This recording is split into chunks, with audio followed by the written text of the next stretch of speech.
जैसा कि मैंने कहा कि स्टॉक मार्केट 2025 के लिए अच्छा नहीं रहेगा। मुझे ऐसा लगता है कि 2025 में कैश जो है वो मार्केट से ज्यादा रिटर्न देगा। इसका अर्थ है या तो आप पैसे को रखें अपने बैंक अकाउंट, बैंक में रखें जहां आपको 7%, 7.5% का जो है इंटरेस्ट मिल रहा है, वहां रखें। क्योंकि मेरा ऐसा अनुमान है कि स्टॉक मार्केट जो है वो 7.5-8% का रिटर्न नहीं देने वाला। जो आपको बैंक में आप जब कैश रखते हैं जो इंटरेस्ट मिलता है, एफडी रखते हैं मतलब, उस पे जो मिलता है।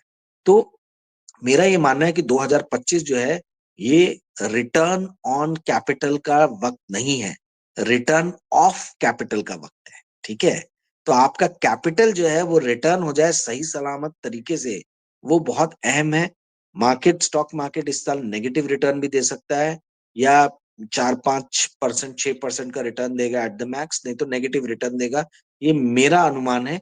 क्योंकि मुझे ऐसा लग रहा है एक तरफ इंडिया की इकोनॉमी का ग्रोथ जो है वो स्लो हो रहा है, दूसरी तरफ हम देख रहे हैं कंजम्पशन जो है, जब मोदी जी आए थे तब कंजम्पशन 65% इंडिया की इकोनॉमी का पार्ट हुआ करता था, आज वो घट के 61% हो गया है। इसमें अर्बन कंजम्पशन भी कम हो रहा है, और रूरल कंजम्पशन तो पहले से ही बहुत डिस्ट्रेस लेवल पे रहा है। इसी कारण से हम देख रहे हैं कि अलग अलग भारत के राज्यों को लाडली बहना, लाडला भाऊ जैसी योजनाएं लानी पड़ रही है, अलग अलग नाम से अलग अलग राज्य लेके आ रहे हैं। क्योंकि उनको दिख रहा है कि उनके गांव में रहने वाले लोग जो हैं वो काफी आर्थिक रूप से संघर्ष कर रहे हैं। ठीक है, तो कहने का अर्थ ये है कि आने वाले दिनों में हम ये देखेंगे कि स्टॉक मार्केट के अंदर में कुछ चुने हुए स्टॉक्स जो हैं वही परफॉर्म करेंगे।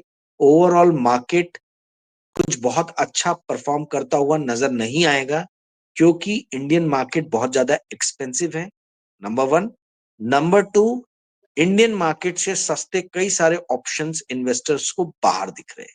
नंबर थ्री, जो अभी तक इंडियन मार्केट को डोमेस्टिक इन्वेस्टर्स ने संभाल के रखा था, वो भी हमें नजर आ रहा है कि डोमेस्टिक इन्वेस्टर्स का भी एंथुजियाज्म जो है वो कम हो रहा है।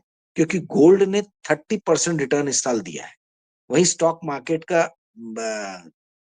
4 दिन पहले तक 11-12% का ही रिटर्न था, उसके बाद मार्केट और नीचे ही आया। तो परंतु मेरा यह भी मानना है कि गोल्ड भी इस साल अच्छे रिटर्न्स नहीं देगा। गोल्ड रिटर्न तभी अच्छे देता है जब इंटरेस्ट रेट नीचे आते हैं।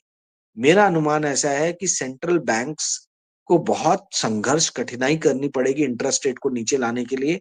क्योंकि महंगाई, इन्फ्लेशन जो है वो एलिवेटेड लेवल्स, ऊंचे लेवल्स पे बने रहने की आशंका है। और ट्रंप साहब जो टैरिफ वॉर लड़ना चाह रहे हैं, उससे इन्फ्लेशन जरूर ऊपर बढ़ेगा, वो ग्लोबली उसका इम्पैक्ट नजर आएगा। तो जब इंटरेस्ट रेट नीचे नहीं आएंगे, इंटरेस्ट रेट ऊपर रहेंगे, तो गोल्ड का जो होल्डिंग कॉस्ट है वो बढ़ेगा। तो इसलिए गोल्ड के प्राइसेस भी जो है वो भी मुझे लग नहीं रहा है कि ज्यादा इस साल बढ़ने वाले हैं। तो मेरा सुझाव यही है कि स्टॉक्स लेना है तो मेटल के स्टॉक्स लें, फार्मा के स्टॉक्स लें, और नहीं तो अपने पैसे को बैंक में रख के सुरक्षित रखें, एफडी करके रखें। जी।